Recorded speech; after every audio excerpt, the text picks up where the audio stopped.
Spring. The time of the year where cherry blossoms and festivals bloom. We visit 4 spring Japanese festivals who have graced the Northern California scene for many years. Each of them adapting to the times in many ways, and one coming back in person for the first time this year, as we will hear shortly. First, we visit with Matt Nagatomi and Quillen Rusky, co-chairs of the Northern California Cherry Blossom Festival. Matt and Quillen reflect on last year's festival. Yeah, so bringing the Cherry Blossom Festival back last year was it was a lot. It was very scary. It was very emotional because we were still coming out of a pandemic. You know, we wanted to make sure we kept the community safe, our attendees safe, but we also still wanted to provide a lot of that spirit and that feeling that is Cherry Blossom. Yeah, it really surpassed kind of our wildest expectations. We had huge turnout all 4 days. It really felt like this kind of crowds we would have seen back in 2019 or even more. Really, I think people were just really excited to finally be back at something that was present, something in Japantown. We were the first big festival back to full form. And, we got really lucky with weather and everything else. It came together so well. The Northern California Cherry Blossom Festival brings back the Grand Parade and a special guest. Matt and Quillen explain. I mean, we're definitely going to be expecting a much bigger turnout for our artists and vendors, our info booths, and our food area. Like everything we did last year is going to be bigger and better, more towards what people are used to seeing for the last 50 plus years. So we're really excited that we're activating pretty much all of Post Street this year for 3 days. One of the really exciting things that we're bringing back is our Webster Music Stage. That was one of the things we weren't able to do last year. And it's something everybody who wanted to know was, when's the stage coming back? When are we going to have music down on Webster? When are we able to dance in front of everything right there with the food area and the beer garden? So we're really excited about that. We filled up our slots. I think within the first month it was open, so everybody's really just ready to go. Of course, the other thing that's coming back is our Grand Parade. And so, yes, I'm very excited to announce with not only the return of our parade, but this year's Grand Marshal is the one and only Tina Granis, which, if that name sounds familiar, it's probably because you've heard her cover of I Can't Help Falling in Love by Elvis Presley that was used in the ending wedding scene of Crazy Rich Asians. The Northern California Cherry Blossom Festival is on for April 8th and 9th and April 15th and 16th from 11 a.m. to 6 p.m. and the Grand Parade is on April 16th starting at 1 p.m. from the San Francisco Civic Center. Next, we travel to the Nikkei Matsuri in San Jose. We spoke with Moshel Kadokura, heading up the festival this year, as she speaks about how important it is to continue cultural community traditions like the Nikkei Matsuri. I have been involved with organizing the festival since about 2016, but I have been involved with Nikkei Matsuri from the very beginning. My father was the first general chair of the Issei Legacy and also the festival chairperson for the first 3 Nikkei Matsuri festivals. I feel that Nikkei Matsuri was such an important part of Japantown and sharing the Japanese traditions and cultures that I did join the organizing committee to make sure that the festival does continue. Moshel talks about some of the new things coming to the Nikkei Matsuri this year. So we had a very successful festival last year. We came out of the pandemic thinking, let's try some new things. Let's try and have some younger sounds. Let's try and engage the younger generation a little bit more. And so we introduced San Jose Boombox and had 5 J-pop bands come out, which is a new sound for Nikkei Matsuri Festival. And they brought a whole new energy to the festival. And we had some younger artisans come in And so that's really exciting. I think last year created a lot of energy and excitement. We also introduced food trucks for the first time in our food area, but we still have our traditional nonprofit groups who are fundraising for their organizations, running many of the booths in the food court area. So we are keeping things the same, but we are also doing the new things. Every year we do honor what we feel is a major contributing person or group to San Jose Japantown.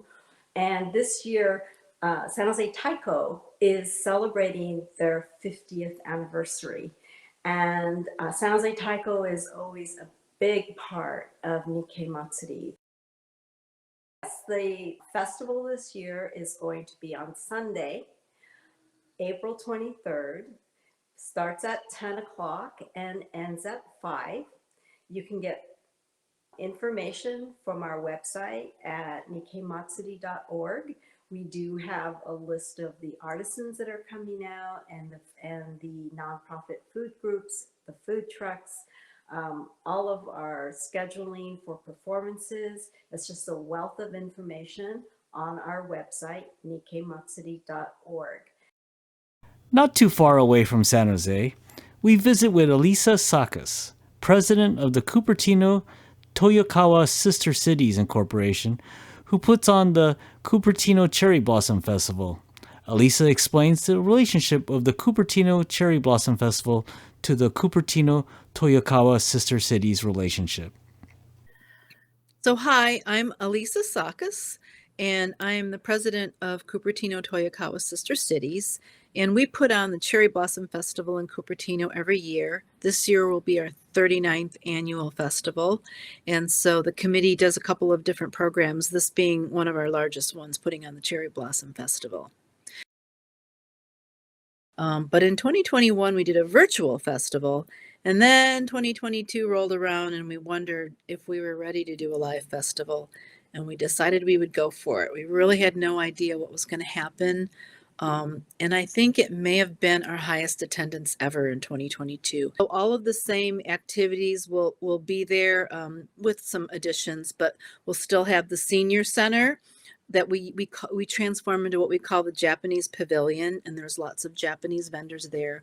We'll still have all the arts and crafts vendors all around the park. And then at the amphitheater, we have one of our performance stages, the outdoor amphitheater. Elisa shares what new and exciting things are in store this year at the Cupertino Cherry Blossom Festival. So every year we have a featured artist. We select one of our performers or exhibitors. And this year we're really happy to select Madam Soko Kobara. And she's the teacher from the Urasenke Japanese tea ceremony. And she actually performed this tea ceremony at the very first San Francisco Cherry Blossom Festival. And we're very happy that she also performs at the Cupertino Cherry Blossom Festival. We hope everyone will come and see her performance and learn more about her. We also will be displaying, being that this is our 45th anniversary this year with our sister city, we're getting ready to send them a very special anniversary gift. And before we send it, we're going to be displaying it at the Cherry Blossom Festival.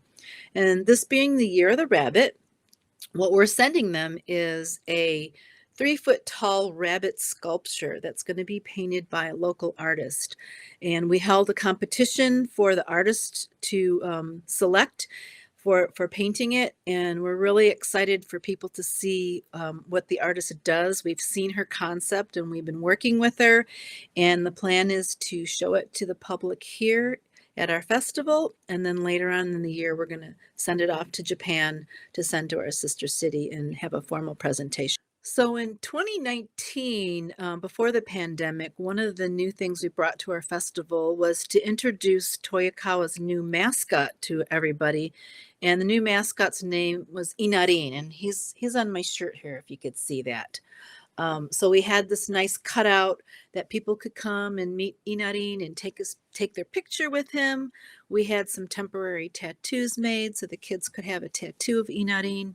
And then last year when we resumed, we brought in the second new mascot, and his name is Inariso. And so we added Inariso and Inarin and Inariso. We have cutouts for them. Well, this year we're bringing in the third Toyokawa new mascot. So they're a trio, and this one's a girl. The other two are boys. This new one's name is Inariko. So we hope that people can come out and see all three mascots. We'll have little cutouts of all three, and people can come and take pictures with them. The Cupertino Cherry Blossom Festival, which benefits the programs of the Cupertino Toyokawa Sister City Organization, is on April 29th and 30th from 10 a.m. to 5:30 p.m. For more information, please go to www.cupertinocbf.org. Next, we go to the North Bay and visit with Matsuri Japanese Arts Festival located in Santa Rosa, California. We visit with Board President Bo Laurent and board members Meg Mizutani, Henry Kaku, and Elliot Kanshin Callan to hear about their return of their festival after a 3-year in-person pandemic hiatus. So the Sonoma County Matsuri Festival, we've been around for over 15 years, and it was started by Mario Uribe. Originally, Mario and his wife Liz wanted the event to be tea-centered, so they set it up to be a tea ceremony demonstration with art as another attraction, and they used Mario's studio and the surrounding studios in Art Alley in downtown Sonoma, downtown Santa Rosa, to do this. Originally, it was just tea, me playing shakuhachi in Mario's studio, and an exhibit of Mingei art, and that was it. And it was called High Art, High Tea. That was 2009. In 2010, they did it again, expanded a little bit, added food, and then it was the next year, in 2011, that it was decided to rebrand as Matsuri and expand the cultural outreach mainly, and in so doing, garnered a lot more attention. Wound up, we thought there were only going to be about 400 people in Art Alley, and there wound up being about 1,100. And the city took notice of that, so that in 2012, they invited us to come and do the festival in the adjacent Juilliard Park, which is frankly a lot more appropriate for that event. Well, so Matsuri Japanese Arts Festival is showcase of traditional Japanese arts, culture, and art form. And it's a one-day festival at the beautiful park. And we have a showcase of performers, demonstrations and performances all day on the stage, and a lot of vendors who have the traditional art display or exhibits, or food vendors, and we strive to be entertaining but also educational, so the festival goers get to experience the Japanese cultures firsthand. Lots of audience participation or hands-on activity available at the festival. So we try to showcase the traditional Japanese arts. Board President Bo Laurent not only helps organize, but participates by bringing in an educational component to the festival. This is going to be my second time participating in the festival. And the first time I basically talked to people about what tools are available to learn Japanese. And at the time, it was pretty frustrating because there weren't any classes available in Santa Rosa. But I'm I've been involved with an online school now called Nihongo Picnic that I'm really impressed with, and I'll be able to talk to people about that school. But also, there are lots of online tools that make it easier to learn Japanese than it ever used to be, and I'll be talking to people about that. During the course of the day, there are a variety of things going on. There is a central stage where performances are pretty much continuous throughout the day, featuring things like taiko drumming, traditional folk dancing, aikido and judo demonstrations, all kinds of things for people to participate in sometimes. This year's Matsuri Japanese Arts Festival will be on May 21st, and the time is 11 a.m. to 5 p.m.